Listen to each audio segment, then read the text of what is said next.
Hello ma'am, miyang tabiriba khwai puna magpu manda tonjana taram na okcheri ngasi amuk miyam gi damakta anauba film pudana lakchere film ase Telugu fantasy action movie ni film ka maming na AKHANDA kawi film ase December date 3 2021 da release tawkhiba Google users na 82% like tawba aduga IMDb na out of 10 da 6.8 phangba aduga film ase gi budget asena 60 crore oiki Sigi main character Srikant aduga director na Balakrishna Boyapati Srinu kawi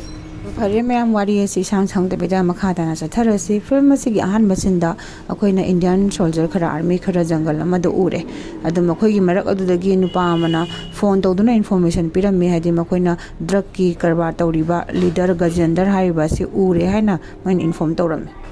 aduga tanja aduda Gajendra su mafam adudagi satki haidana thoklami aduda Gajendra na mafam aduda Indian army sing leiba se urambadagi mahana Indian army sing da attack tawrame aduga hari mafam aduda Indian army amadi makhoi Gajendra gi kangu sing aduga yam thina akanba lan ama haibdi firing ama tawnarami atopana kan amadana mu ashram ama mu ure ko hariba ashram asida lairiba miyam asi swami asigi bashan taba laklibane habadi mana yamna gyan gi bashan ama pirami miyam asi satkhiraba matungda mafam aduda Gajendra laklame aduga mana swami duda help tawbiyo harame aduda swami jana aije bhagwan nate haibadagi Gajendra na mafam aduda swami du hatkirami aduga swami gi mafam chair duda ma masama phamduna swami gi khubam adu ma gi oikhirame tangi sinena first piba heba halamana nupi amagi angang delivery po ami angang ani polami aduda angang amadi sina pololami aduda asiba angang adubu agora maharaj latuna harami angang asidi so hingdre aduna masi kannara roi hadina mana puduna mafam adagi chatkirami aduga mahana atopa maharaj amada thengnaduna maharaj adugi hadi phi duda haptuna angang mamonda sina khirami aduga haidiba angang asibu magi mafida yobnana pukhiba maharaj asina Banaras sida chattuna Shiv mandir amada angang asi thamami aduga mahana sibujida hairami angang asigi thawai sidadi hapiyu haidana mana nijaram aduga mathangi sinda mafam aduda atopa haibadi agori gi maharaj khara laklami adodi angang asina kappagi makhon tabadagi mafam adudagi angang adubu lokhotuna angori maharaj sing aduna pukhirami aduga atopa sinnakan amadana khungang amagi mi kharamu le makhoisi makhoi khungang adugi hadi lau singubagi ahan ba haubagi damakta honarami aduga tanja aduda khungang adugi local leader haibatare ama mahakna mi kharaga loinana laklami aduga khungang adugi laumi sing aduda mana kiduna dhamki dawna aduda u pambi ka yanthatuna khara ki halami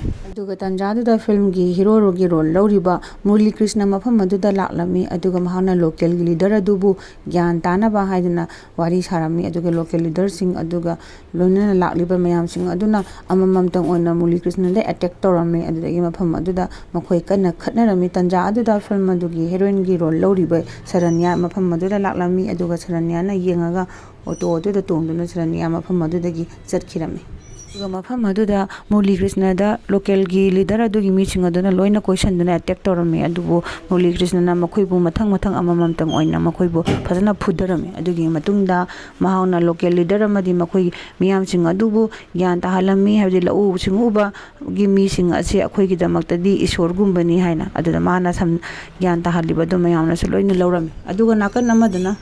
Saranyana auto tongduna guest house amada chatlami hariba guest house asida police nupa asina nupi manumi khuding yawda rape tawrame aduga nupa asina aduda mi asiba khara humjanna ba hairame tanjada da Saranyana laktuna ma su problem oyen hairame ma ki problem da ta dabida police adugi manakta phone ama laklami aduga hairame akhoi gi character anauba ama collector du lakle du lawba jatnana ba hairame aduga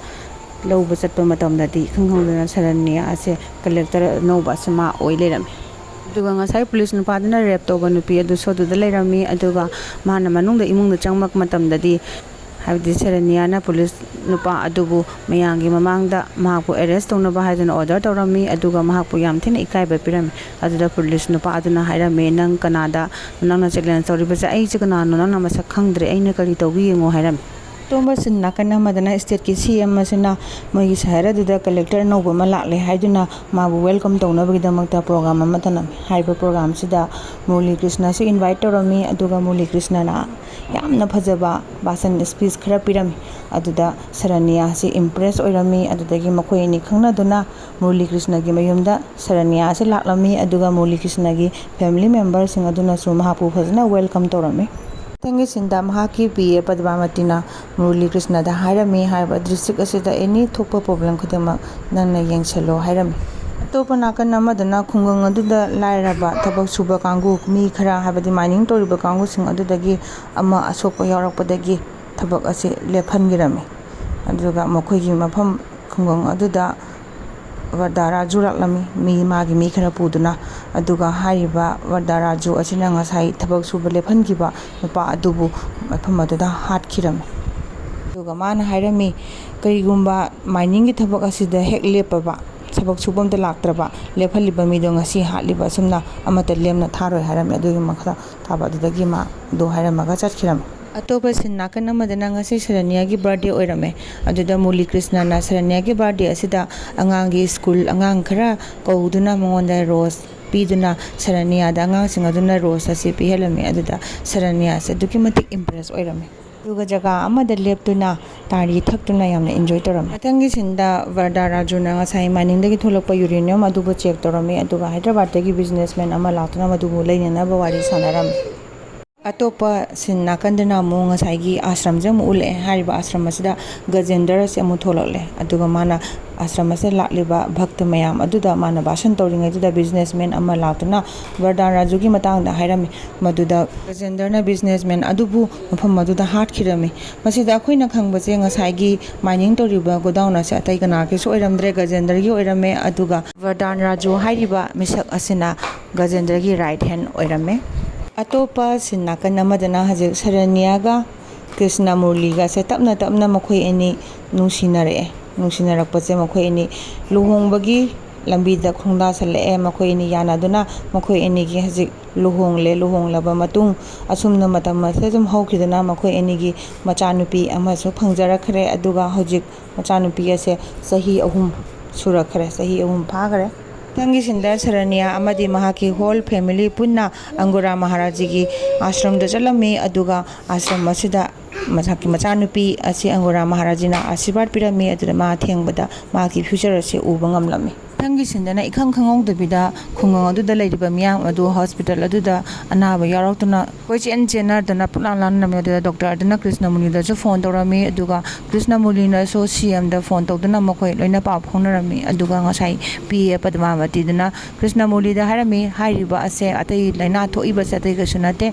ngasai godown adudagi moina mining tawdagi tholakpa uranium phataba sing adugi chemical reaction na ni hairami masita bada Murali Krishna na khudakta mining tori godown aduda chatlami aduga Vardaraju kangu gi mioi sing adubu mahana mathang mafam aduda phurami adugi matungda mahana mafam adugi godown adugi chawraba thongjau adu mahana lonsalami adu tanjadada Vardaraju su laklami aduga mahana hairami ngasidi nang mafam asidagi hanba yararoi nang sedana lebak manungda lebak phumduna lebak olani haiduna Vardaraju amadi Murali Krishna makhoi anigi marakta akanba yamna yengba nungaiba fighting ama mafam asida tawrami Duga mathangi sinda Murali Krishna gi machanupi adusu ngasai narakpududagi hospital da pokhalami aduga hospital aduda khudakta bomb blast tawramliba bomb blast aduda CM adusu mathang mafam aduda sikhirami madudagi Murali Krishna se aduki matik chawba helakam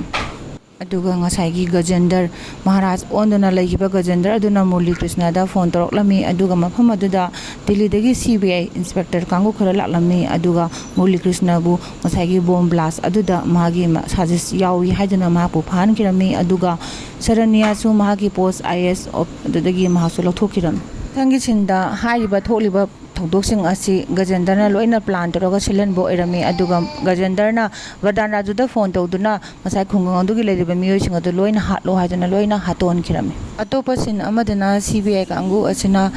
Murali Krishna da interrogation torami aduga mathangi atopa sin amadana amu Murali Krishna gi mapana Saranya amadi Murali Krishna gi macha makhoi anibu kannabagi damakta kan honarami maramni Vardaraju amadi Gajendra gi kangu sing asina makhoi bo hatnana ba honarami adunga sai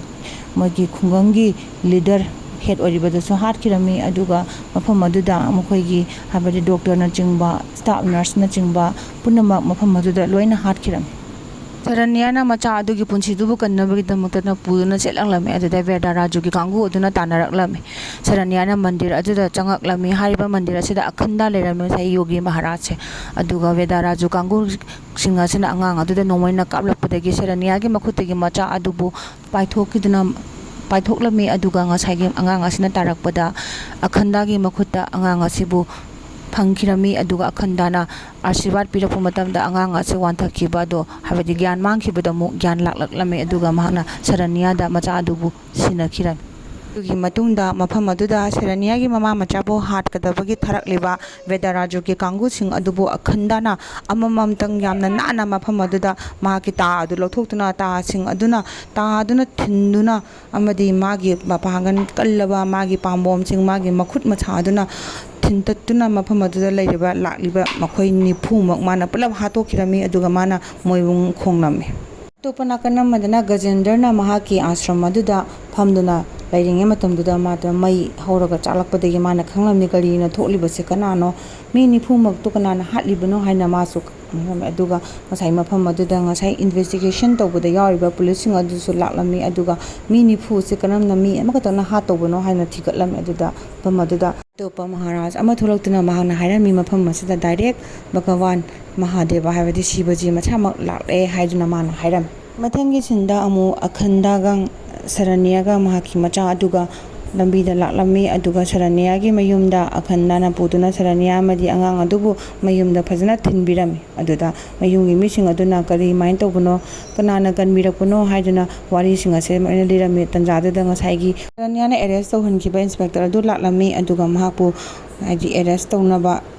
police ꯁ꯭ꯇꯦꯁꯟꯗ ꯄꯨꯔꯝꯕꯗ ꯃꯈꯣꯏꯒꯤ family ꯄꯨꯝꯕ ꯂꯣꯏꯅ ꯆꯠꯂꯝꯃꯤ ꯑꯗꯨꯒ ꯃꯐꯝ ꯑꯗꯨꯗ ꯉꯁꯥꯏꯒꯤ ꯁꯔꯅ꯭ꯌꯥꯒꯤ ꯃꯆꯥꯅꯨꯄꯤꯗ ꯁꯤꯕꯤꯈꯤꯕ ꯂꯤꯛ ꯍꯥꯏꯕꯗꯤ ꯃꯥꯂꯥ ꯑꯗꯨ ꯂꯧꯊꯣꯛꯄ ꯃꯇꯝꯗ ꯂꯪꯊꯣꯛꯂꯝꯃꯤ ꯑꯗꯨꯗ ꯍꯦꯛ ꯂꯪꯊꯣꯛꯄꯒ ꯉꯁꯥꯏꯒꯤ ꯁ꯭ꯇꯦꯁꯟ ꯑꯗꯨꯗ ꯑꯈꯟꯗꯥ ꯑꯁꯦ ꯄꯥꯏꯁꯤꯜꯂꯛꯂꯝꯃꯤ ꯑꯗꯨꯒ ꯃꯥꯅ ꯍꯥꯏꯔꯝꯃꯤ ꯃꯤ ꯅꯤꯐꯨ ꯑꯗꯣ ꯑꯇꯩ ꯀꯅꯥꯝꯇ ꯅꯠꯇꯦ ꯑꯩꯅ ꯍꯥꯠꯄꯅꯤ ꯍꯥꯏꯔꯝꯃꯤ ꯑꯗꯨꯒ ꯃꯥꯅ ꯃꯐꯝ ꯑꯗꯨꯗ ꯂꯩꯔꯤꯕ ꯁ꯭ꯇꯦꯁꯟꯗꯨꯒꯤ ꯄꯨꯂꯤꯁꯁꯤꯡ ꯑꯗꯨꯕꯨ ꯑꯃꯃꯝꯇꯪ ꯑꯣꯏꯅ ꯂꯣꯏꯅ ꯐꯨꯔꯝꯃꯤ ꯑꯗꯨꯒ ꯇꯞꯅ ꯃꯥꯁꯦ ꯃꯍꯥꯗꯦꯕꯒꯤ ꯉꯁꯥꯏꯒꯤ ꯔꯨꯞ ꯍꯥꯏꯕꯗꯤ ꯃꯍꯥꯛꯀꯤ ꯁꯛꯇꯝ ꯃꯑꯣꯡ ꯃꯇꯧ ꯑꯗꯨꯝꯅ ꯇꯧꯔꯒ ꯄꯨꯂꯤꯁꯁꯤꯡ ꯑꯗꯨ ꯃꯥꯅ ꯃꯐꯝ ꯑꯗꯨꯗ ꯂꯣꯏꯅ ꯐꯨꯔꯝꯃꯤ ꯃꯊꯪꯒꯤ ꯁꯤꯟꯗ ꯒꯖꯦꯟꯗꯔꯅ ꯃꯍꯥꯛꯀꯤ ꯑꯥꯁ꯭ꯔꯝ ꯑꯗꯨꯗ ꯃꯍꯥꯛꯀꯤ ꯍꯥꯏꯕꯗꯤ ꯚꯛꯇ ꯃꯌꯥꯝ ꯑꯗꯨꯗ ꯐꯝꯗꯨꯅ ꯚꯥꯁꯟ ꯇꯧꯔꯝꯃꯤ ꯑꯗꯨꯗ ꯚꯛꯇꯁꯤꯡ ꯑꯗꯨꯗ ꯃꯥꯅ ꯍꯥꯏꯔꯝꯃꯤ ꯏꯁꯣꯔ ꯑꯁꯦ ꯀꯃꯥꯏꯅ ꯂꯥꯛꯀꯅꯤ ꯍꯥꯏꯗꯅ ꯀꯟꯅ ꯀꯧꯗꯨꯅ ꯏꯁꯣꯔ ꯑꯁꯦ ꯌꯥꯝ ꯀꯟꯅ ꯀꯧꯒꯗꯕꯅꯤ ꯑꯗꯨꯀꯥꯟꯗ ꯂꯥꯛꯀꯅꯤ ꯍꯥꯏꯔꯝꯃꯤ ꯑꯗꯨꯗ ꯃꯍꯥꯛꯀꯤ ꯚꯛꯇ ꯃꯌꯥꯝ ꯑꯗꯨꯒꯤ ꯃꯔꯛꯇ ꯅꯨꯄꯥ ꯑꯃ ꯂꯦꯞꯇꯨꯅ ꯃꯍꯥꯛꯅ ꯀꯟꯅ ꯂꯥꯎꯗꯨꯅ ꯃꯈ꯭ꯌꯥꯠ ꯄꯥꯡꯊꯣꯛꯑꯒ ꯂꯥꯎꯔꯝꯃꯤ ꯑꯗꯨ ꯇꯟꯖꯥꯗꯨꯗ ꯉꯁꯥꯏ ꯑꯈꯟꯗꯥꯅꯉꯁꯥꯏꯒꯤ ꯏꯟꯁꯄꯦꯛꯇꯔ ꯅꯨꯄꯥ ꯑꯗꯨꯕꯨ ꯃꯍꯥꯛꯀꯤ ꯇꯥ ꯑꯗꯨꯅ ꯊꯤꯜꯂꯒ ꯃꯅꯤꯡꯂꯣꯝꯗꯒꯤ ꯄꯨꯂꯤꯁ ꯑꯗꯨ ꯊꯤꯜꯂꯒ ꯆꯦꯜꯂꯛꯑꯒ ꯂꯪꯕꯗꯨ ꯎꯕꯗ ꯒꯖꯦꯟꯗꯔ ꯑꯁꯦ ꯑꯗꯨꯛꯀꯤ ꯃꯇꯤꯛ ꯀꯤꯕ ꯑꯃ ꯐꯥꯎꯔꯝꯃꯤ ꯑꯗꯨꯒ ꯒꯖꯦꯟꯗꯔꯅ ꯑꯈꯟꯗꯥꯗ ꯅꯪ ꯀꯅꯥꯅꯣ ꯍꯪꯉꯝꯃꯤ ꯑꯗꯨꯗ ꯑꯈꯟꯗꯥꯅ ꯍꯥꯏꯔꯛꯑꯦ ꯑꯩ ꯚꯒꯋꯥꯟ ꯁꯤꯕꯅꯤꯅ ꯍꯥꯏꯔꯝꯃꯤ ꯃꯗꯨ ꯇꯥꯕꯗ ꯉꯁꯥꯏꯒꯤ ꯃꯥꯒꯤ ꯒꯖꯦꯟꯗꯔꯒꯤ ꯑꯥꯁ꯭ꯔꯝꯗ ꯂꯩꯔꯝꯕ ꯚꯛꯇ ꯃꯌꯥꯝ ꯑꯗꯨꯅ ꯃꯍꯥꯛ ꯑꯁꯦ ꯁꯤꯕꯖꯤꯅꯤ ꯍꯥꯏꯗꯨꯅ ꯃꯌꯥꯝꯅ ꯃꯥꯕꯨ ꯏꯁꯣꯔꯅꯤ ꯚꯒꯋꯥꯟ ꯁꯤꯕ ꯃꯁꯥꯃꯛ ꯂꯥꯛꯑꯦ ꯍꯥꯏꯗꯨꯅ ꯃꯌꯥꯝ ꯑꯁꯦ ꯃꯉꯣꯟꯗ ꯂꯦꯞꯈꯠꯇꯨꯅ ꯃꯉꯣꯟꯗ ꯌꯦꯡꯅꯔꯝꯃꯤ ꯑꯗꯨꯒ ꯃꯍꯥꯛꯄꯨ ꯃꯌꯥꯝꯅ ꯈꯨꯔꯨꯝꯅꯔꯝꯃꯤ ꯃꯊꯪꯒꯤ ꯁꯤꯟꯗ ꯑꯩꯈꯣꯏꯅ ꯑꯒꯣꯔꯥ ꯃꯍꯥꯔꯥꯖꯤ ꯑꯃ ꯎꯔꯦ ꯑꯗꯨꯗ ꯃꯍꯥꯛꯀꯤ ꯃꯅꯥꯛꯇ ꯃꯨꯔꯂꯤ ꯀ꯭ꯔꯤꯁꯅꯒꯤ ꯐꯦꯃꯤꯂꯤ ꯃꯨꯔꯂꯤ ꯀ꯭ꯔꯤꯁꯅꯒꯤ ꯃꯃꯥꯅ ꯃꯍꯥꯔꯥꯖꯤ ꯑꯗꯨꯗ ꯍꯥꯏꯔꯝꯃꯤ ꯑꯈꯟꯗꯥ ꯑꯁꯦ ꯑꯩꯒꯤ ꯏꯆꯥꯅꯨꯄꯥꯒ ꯃꯁꯛꯁꯦ ꯆꯞ ꯃꯥꯟꯅꯩ ꯍꯥꯏꯔꯝꯃꯤ ꯑꯗꯨꯗ ꯃꯍꯥꯔꯥꯖꯤ ꯑꯗꯨꯅ ꯍꯥꯏꯔꯛꯂꯝꯃꯤ ꯑꯈꯟꯗꯥꯁꯦ ꯅꯪꯒꯤ ꯅꯆꯥꯅꯨꯄꯥ ꯑꯅꯤꯁꯨꯕꯅꯤ ꯑꯗꯨꯕꯨ ꯏꯁꯣꯔꯅ ꯄꯥꯝꯃꯒꯗꯤ ꯏꯁꯣꯔꯒꯤ ꯑꯅꯤꯡꯕ ꯑꯄꯥꯝꯕꯒꯤ ꯃꯊꯛꯇ ꯑꯩꯈꯣꯏꯅ ꯀꯔꯤꯁꯨ ꯇꯧꯕ ꯉꯝꯗꯦ ꯍꯥꯏꯔꯝꯃꯤ ꯑꯗꯨꯒꯤ ꯃꯇꯨꯡꯗ ꯑꯈꯟꯗꯥꯒꯤ ꯃꯅꯥꯛꯇ ꯆꯠꯇꯨꯅ ꯃꯃꯥꯁꯤꯅ ꯍꯥꯏꯔꯝꯃꯤ ꯑꯗꯨꯗ ꯑꯈꯟꯗꯥꯅ ꯍꯥꯏꯔꯛꯏ ꯑꯩ ꯅꯪꯒꯤ ꯅꯆꯥ ꯅꯠꯇꯦ ꯍꯥꯏꯔꯒ ꯃꯐꯝ ꯑꯗꯨꯗꯒꯤ ꯑꯈꯟꯗꯥꯁꯦ ꯆꯠꯈꯤꯔꯝꯃꯤ ꯑꯩꯈꯣꯏ ꯅꯥꯀꯟ ꯑꯃꯗꯅ ꯑꯃꯨꯛ ꯃꯨꯔꯂꯤ ꯀ꯭ꯔꯤꯁꯅꯁꯦ ꯎꯠꯂꯛꯂꯦ ꯃꯍꯥꯛꯁꯦ CBI ꯀꯥꯡꯕꯨꯅ ꯃꯍꯥꯛꯀ ꯀꯟꯅ ꯏꯟꯇ꯭ꯔꯣꯒꯦꯁꯟ ꯇꯧꯔꯝꯃꯤ ꯑꯗꯨꯒ ꯅꯥꯀꯟ ꯑꯃꯒꯤ ꯁꯤꯟꯗꯅ ꯑꯃꯨꯛ ꯒꯖꯦꯟꯗꯔ ꯑꯁꯤ ꯉꯁꯥꯏꯒꯤ ꯑꯪꯒꯣꯔꯥ ꯃꯍꯥꯔꯥꯖꯤꯒꯤ ꯃꯅꯥꯛꯇ ꯂꯥꯛꯂꯝꯃꯤ ꯑꯗꯨꯒ ꯃꯍꯥꯛꯅ ꯑꯈꯟꯗꯥꯒꯤ ꯃꯇꯥꯡꯗ ꯃꯍꯥꯔꯥꯖ ꯑꯗꯨꯗ ꯍꯪꯂꯝꯃꯤ ꯑꯗꯨꯗ ꯃꯍꯥꯔꯥꯖ ꯑꯗꯨꯅ ꯃꯉꯣꯟꯗ ꯍꯥꯏꯔꯛꯂꯝꯃꯤ ꯑꯈꯟꯗꯥꯒꯤ ꯃꯥꯒꯤ ꯑꯁꯣꯟꯕ ꯀꯔꯤꯃꯠꯇ ꯂꯩꯇꯦ ꯑꯩꯒꯤ ꯒꯨꯔꯨꯁꯨ ꯃꯥꯅ ꯍꯥꯠꯈꯤꯔꯝꯃꯤ ꯑꯗꯨꯅ ꯂꯥꯟꯅ ꯆꯠꯄ ꯀꯥꯡꯕꯨꯒꯤꯗꯤ ꯑꯔꯥꯟꯕ ꯊꯕꯛ ꯇꯧꯕ ꯀꯥꯡꯕꯨꯒꯤꯗꯤ ꯃꯥꯒꯤ ꯌꯦꯛꯅꯕꯅꯤ ꯑꯔꯥꯟꯕ ꯆꯠꯄ ꯀꯥꯡꯕꯨ ꯃꯥꯅ ꯑꯃꯠꯇ ꯂꯦꯝꯅ ꯊꯥꯗꯦ ꯍꯥꯏꯔꯝꯃꯤ ꯃꯊꯪꯒꯤ ꯁꯤꯟꯗ ꯁꯔꯅ꯭ꯌꯥꯅ ꯃꯍꯥꯛꯀꯤ ꯅꯨꯄꯥ ꯃꯨꯔꯂꯤ ꯀ꯭ꯔꯤꯁꯅꯕꯨ ꯎꯅꯕ ꯆꯠꯂꯝꯃꯤ ꯑꯗꯨꯕꯨ ꯃꯥ ꯎꯅꯕ ꯐꯪꯍꯜꯂꯝꯗꯦ ꯑꯗꯨꯒ CBI ꯀꯥꯡꯕꯨꯁꯤꯡ ꯑꯗꯨꯅ ꯃꯨꯔꯂꯤ ꯀ꯭ꯔꯤꯁꯅꯕꯨ ꯏꯟꯇ꯭ꯔꯣꯒꯦꯁꯟ ꯇꯧꯔꯝꯃꯤ ꯃꯊꯪ ꯏꯟꯇ꯭ꯔꯣꯒꯦꯁꯟ ꯐꯖꯅ ꯇꯧꯔꯕꯗ ꯃꯨꯔꯂꯤ ꯀ꯭ꯔꯤꯁꯅ ꯑꯁꯤꯅ ꯀꯔꯤꯃꯠꯇ ꯔꯤꯄ꯭ꯂꯥꯏ ꯄꯤꯗꯕꯤꯗ ꯇꯨꯃꯤꯟꯅ ꯂꯩꯔꯝꯃꯤ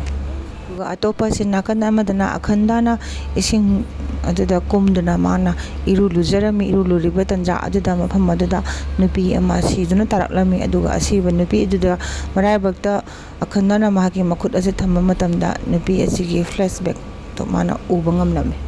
ꯍꯥꯏꯔꯤꯕ ꯅꯨꯄꯤ ꯑꯁꯤ ꯁꯔꯅꯤꯌꯥꯒꯤ ꯄꯤ.ꯑꯦ. ꯄꯗꯃꯥꯕꯇꯤꯗꯨꯅꯤ ꯑꯗꯨꯒ ꯃꯍꯥꯛꯀꯤ ꯃꯅꯥꯛꯇ ꯕꯦꯗꯔꯥꯖꯨ ꯂꯥꯛꯇꯨꯅ ꯃꯍꯥꯛꯄꯨ ꯔꯦꯞ ꯇꯧꯔꯝꯃꯤ ꯑꯗꯨꯒ ꯃꯍꯥꯛ ꯍꯥꯠꯈꯤꯔꯝꯃꯤ꯫ ꯃꯁꯤ ꯎꯕꯗ ꯑꯈꯟꯗꯥꯅ ꯃꯥꯒꯤ ꯖꯥꯗꯨꯁꯤꯡ ꯑꯗꯨ ꯁꯤꯖꯤꯟꯅꯗꯨꯅ ꯅꯨꯄꯤ ꯑꯗꯨꯕꯨ ꯑꯃꯨꯛ ꯍꯤꯡꯍꯜꯂꯝꯃꯤ꯫ ꯑꯗꯨꯒ ꯋꯔꯗꯥꯔꯥꯖꯨꯅ ꯉꯁꯥꯏ ꯑꯪꯒꯣꯔꯥꯒꯤ ꯃꯍꯥꯔꯥꯖꯇꯣ ꯑꯗꯨꯗꯣ ꯃꯥꯅ ꯐꯥꯔꯒ ꯄꯨꯔꯝꯃꯤ ꯑꯗꯨꯒ ꯃꯥꯅ ꯍꯥꯏꯔꯝꯃꯤ ꯑꯈꯟꯗꯥꯗꯣ ꯁꯤꯗ ꯀꯧꯔꯛꯑꯣ ꯍꯥꯏꯔꯝꯃꯤ ꯑꯗꯨꯒ ꯑꯪꯒꯣꯔꯥꯒꯤ ꯃꯍꯥꯔꯥꯖ ꯑꯗꯨꯅ ꯑꯈꯟꯗꯥ ꯍꯥꯏꯕ ꯃꯇꯝꯗ ꯃꯐꯝ ꯑꯗꯨꯗ ꯑꯈꯟꯗꯥꯁꯨ ꯂꯥꯛꯂꯝꯃꯤ ꯑꯗꯨꯒ ꯄꯗꯃꯥꯕꯇꯤꯁꯨ ꯃꯐꯝ ꯑꯗꯨꯗ ꯂꯥꯛꯂꯝꯃꯤ꯫ ꯃꯐꯝ ꯑꯗꯨꯗ ꯋꯔꯗꯥꯔꯥꯖꯨ ꯀꯥꯡꯕꯨꯒꯤ ꯚꯤꯂꯤꯌꯟ ꯍꯥꯏꯕꯗꯤ ꯕꯦꯠꯁꯤꯡ ꯑꯗꯣ ꯃꯥꯅ ꯃꯊꯪ ꯑꯃꯃꯝꯇꯪ ꯑꯣꯏꯅ ꯌꯥꯝꯅ ꯅꯥꯟꯅ ꯃꯥꯒꯤ ꯇꯤꯟ ꯍꯥꯏꯕꯗꯤ ꯇꯥꯗꯨꯅ ꯇꯧꯔꯒ ꯊꯤꯟꯇꯠꯂꯒ ꯃꯉꯛꯁꯝꯗ ꯊꯤꯟꯕ ꯃꯈ꯭ꯋꯥꯡꯗ ꯊꯤꯟꯕ ꯌꯥꯝꯅ ꯅꯥꯟꯅ ꯃꯊꯪ ꯃꯌꯥꯝ ꯑꯗꯣ ꯑꯃꯠꯇ ꯊꯥꯗꯕꯤꯗ ꯂꯣꯏꯅ ꯃꯐꯝ ꯑꯗꯨꯗ ꯃꯥꯅ ꯐꯨꯗꯗꯨꯅ ꯍꯥꯠꯇꯣꯛꯑꯝꯃꯤ ꯑꯗꯨꯒ ꯂꯥꯁꯇ ꯃꯥꯒ ꯋꯔꯗꯥꯔꯥꯖꯨꯒ ꯃꯈꯣꯏ ꯑꯅꯤꯒꯤ ꯃꯗꯨꯗ ꯑꯀꯟꯕ ꯌꯥꯝꯅ ꯌꯦꯡꯕ ꯅꯨꯡꯉꯥꯏꯕ ꯁꯥꯎꯠꯀꯤ ꯑꯦꯛꯁꯟ ꯐꯥꯏꯇꯤꯡ ꯑꯃ ꯃꯐꯝ ꯑꯁꯤꯗ ꯇꯧꯔꯝꯃꯤ ꯑꯗꯨꯒ ꯂꯥꯁꯇ ꯑꯈꯟꯗꯥꯅ ꯋꯔꯗꯥꯔꯥꯖꯨ ꯑꯗꯨ ꯃꯐꯝ ꯑꯗꯨꯗ ꯍꯥꯠꯈꯤꯔꯝꯃꯤ꯫ ꯑꯗꯨꯒꯤ ꯃꯇꯨꯡꯗ ꯑꯃꯨꯛ ꯃꯐꯝ ꯑꯗꯨꯗ CBIꯒꯤ ꯏꯟꯁꯄꯦꯛꯇꯔ ꯀꯥꯡꯕꯨꯁꯤꯡ ꯑꯗꯨ ꯂꯥꯛꯂꯝꯃꯤ ꯑꯗꯨꯒ ꯑꯈꯟꯗꯥꯗ ꯃꯥꯅ ꯇꯧꯔꯤꯕ ꯊꯕꯛꯁꯤꯡ ꯑꯗꯨꯕꯨ ꯊꯤꯡꯂꯝꯃꯤ ꯑꯗꯨꯗ ꯑꯈꯟꯗꯥꯅ ꯍꯥꯏꯔꯝꯃꯤ ꯄ꯭ꯔꯤꯊꯤꯕꯤ ꯑꯁꯤꯗ ꯐꯠꯇꯕ ꯃꯤꯑꯣꯏ ꯑꯃꯠꯇ ꯍꯤꯡꯕ ꯌꯥꯔꯣꯏ ꯃꯈꯣꯏꯒꯤ ꯍꯤꯡꯕꯒꯤ ꯔꯥꯏꯠ ꯂꯩꯇꯦ ꯑꯗꯨꯅ ꯑꯩꯅ ꯇꯧꯕ ꯑꯁꯤ ꯑꯔꯥꯟꯕ ꯅꯠꯇꯦ ꯑꯩꯅ ꯑꯔꯥꯟꯕ ꯇꯧꯕ ꯐꯠꯇꯕꯁꯤꯡ ꯑꯗꯨꯒꯤ ꯑꯩꯅ ꯁꯖꯥ ꯄꯤꯕꯅꯤ ꯍꯥꯏꯗꯨꯅ ꯃꯐꯝ ꯑꯗꯨꯗꯒꯤ ꯑꯈꯟꯗꯥꯁꯤ ꯆꯠꯈꯤꯔꯝꯃꯤ꯫ ꯃꯇꯨꯡꯗ ꯃꯥꯏꯅꯤꯡ ꯇꯧꯔꯤꯕ ꯒꯣꯗꯥꯎꯟ ꯑꯗꯨꯕꯨꯁꯨ ꯊꯤꯡꯖꯤꯟꯈꯤꯔꯝꯃꯤ ꯑꯗꯨꯒ ꯃꯊꯪꯗꯅ ꯐꯠꯇꯕ ꯄ꯭ꯔꯟꯆꯟꯗ ꯉꯁꯥꯏꯒꯤ ꯃꯨꯅꯤ ꯑꯗꯣ ꯃꯍꯥꯛꯅ ꯉꯁꯥꯏꯒꯤ ꯅꯨꯄꯤ ꯃꯥꯅ ꯑꯈꯟꯗꯥꯅ ꯃꯉꯣꯟꯗ ꯚꯕꯤꯁ꯭ꯌ ꯍꯥꯏꯕꯗꯤ ꯑꯐꯕ ꯄꯤꯗꯨꯅ ꯃꯥꯡꯒꯣꯟ ꯄꯤꯗꯨꯅ ꯍꯤꯡꯍꯟꯈꯤꯕ ꯅꯨꯄꯤ ꯑꯗꯨꯕꯨ ꯍꯥꯠꯅꯕ ꯍꯣꯠꯅꯔꯝꯃꯤ ꯑꯗꯨꯒ ꯒꯖꯦꯟꯗꯔꯒ ꯄ꯭ꯔꯆꯟꯗꯥꯒꯁꯦ ꯃꯈꯣꯏ ꯑꯅꯤ ꯑꯃꯠꯇ ꯑꯣꯏꯗꯨꯅ ꯑꯈꯟꯗꯥꯕꯨ ꯍꯥꯠꯅꯅꯕ ꯄ꯭ꯂꯥꯟ ꯇꯧꯔꯝꯃꯤ꯫ ꯅꯥꯀꯟ ꯑꯃꯗꯅ ꯑꯈꯟꯗꯥꯅ ꯑꯃꯨꯛ ꯉꯁꯥꯏ ꯃꯥꯅ ꯍꯤꯡꯍꯟꯈꯤꯕ ꯅꯨꯄꯤꯗꯨ ꯄꯨꯗꯨꯅ ꯃꯍꯥꯛꯀꯤ ꯒꯨꯔꯨꯒꯤ ꯃꯅꯥꯛꯇ ꯄꯣꯔꯛꯂꯝꯃꯤ ꯑꯗꯨꯒ ꯍꯥꯏꯔꯝꯃꯤ ꯃꯍꯥꯃ꯭ꯔꯤꯇꯨꯟꯖꯌꯒꯤ ꯃꯟꯇꯔ ꯑꯁꯤ ꯄꯥꯗꯕ ꯌꯥꯔꯣꯏ ꯍꯥꯏꯗꯨꯅ ꯃꯍꯥꯛꯅ ꯃꯍꯥꯃ꯭ꯔꯤꯇꯨꯟꯖꯌꯒꯤ ꯃꯟꯇꯔ ꯄꯥꯅꯅꯕ ꯐꯝꯈꯤꯔꯝꯃꯤ ꯑꯗꯨꯒ ꯁꯣꯝ ꯅꯥꯀꯟꯗꯅ ꯒꯖꯦꯟꯗꯔ ꯑꯃꯗꯤ ꯐꯠꯇꯕ ꯃꯨꯅꯤ ꯃꯈꯣꯏ ꯑꯅꯤ ꯄꯨꯟꯈꯤꯕꯗꯨꯅ ꯑꯈꯟꯗꯥꯕꯨ ꯍꯥꯠꯅꯅꯕ ꯃꯗꯨꯗ ꯂꯥꯛꯂꯝꯃꯤ ꯑꯗꯨꯒ ꯇꯟꯖꯥ ꯑꯗꯨꯗ ꯃꯨꯔꯂꯤ ꯀ꯭ꯔꯤꯁꯅ ꯂꯥꯛꯇꯨꯅ ꯑꯈꯟꯗꯥꯒꯤ ꯃꯟꯇ꯭ꯔ ꯍꯥꯏꯕꯗꯤ ꯃꯍꯥꯃ꯭ꯔꯤꯇꯨꯟꯖꯌ ꯃꯟꯇꯔ ꯑꯗꯨ ꯄꯥꯕꯗꯣ ꯂꯦꯞꯍꯜꯂꯝꯗꯦ ꯑꯗꯨꯒ ꯃꯥꯅ ꯃꯈꯣꯏꯕꯨ ꯐꯥꯏꯠ ꯇꯧꯅꯔꯝꯃꯤ ꯑꯗꯨ ꯇꯟꯖꯥ ꯑꯗꯨꯗ ꯐꯠꯇꯕ ꯄ꯭ꯔꯆꯟꯗ ꯃꯨꯅꯤ ꯑꯗꯨꯅ ꯃꯨꯔꯂꯤ ꯀ꯭ꯔꯤꯁꯅꯗ ꯖꯥꯗꯨ ꯇꯧꯁꯤꯟꯗꯨꯅ ꯃꯍꯥꯛ ꯃꯐꯝ ꯑꯗꯨꯗ ꯋꯥꯟꯊꯍꯜꯂꯝꯃꯤ꯫ ꯍꯧꯖꯤꯛꯇꯤ ꯑꯈꯟꯗꯥꯅ ꯃꯍꯥꯃ꯭ꯔꯤꯇꯨꯟꯖꯌꯒꯤ ꯃꯟꯇꯔ ꯄꯥꯕ ꯑꯁꯤ ꯂꯣꯏꯈ꯭ꯔꯦ ꯑꯗꯨꯗꯒꯤ ꯃꯍꯥꯛꯅ ꯃꯣꯏꯕꯨꯡ ꯑꯅꯤ ꯃꯈꯨꯠꯇ ꯄꯥꯏꯗꯨꯅ ꯃꯐꯝ ꯑꯗꯨꯗ ꯂꯩꯔꯤꯕ ꯃꯤꯑꯣꯏ ꯈꯨꯗꯤꯡꯃꯛ ꯃꯤ ꯑꯃꯃꯝꯇꯪ ꯑꯣꯏꯅ ꯃꯉꯛꯁꯝꯗ ꯊꯤꯟꯗꯨꯅ ꯃꯕꯨꯛꯇ ꯊꯤꯟꯇꯠꯇꯨꯅ ꯃꯊꯪ ꯂꯣꯏꯅ ꯍꯥꯠꯇꯣꯛꯂꯝꯃꯤ꯫ ꯑꯗꯨꯒꯤ ꯃꯇꯨꯡꯗꯉꯁꯥꯏꯒꯤ ꯃꯨꯅꯤ ꯐꯠꯇꯕ ꯑꯗꯨꯁꯨ ꯈꯪꯕ ꯉꯝꯂꯦ ꯃꯔꯝꯗꯤ ꯃꯁꯤ ꯄꯨꯔꯥ ꯚꯒꯋꯥꯟ ꯁꯤꯕꯖꯤꯒꯤ ꯁꯛꯇꯝꯅꯤ ꯍꯥꯏꯗꯨꯅ ꯃꯍꯥꯛꯅ ꯎꯕ ꯉꯝꯕꯗꯒꯤ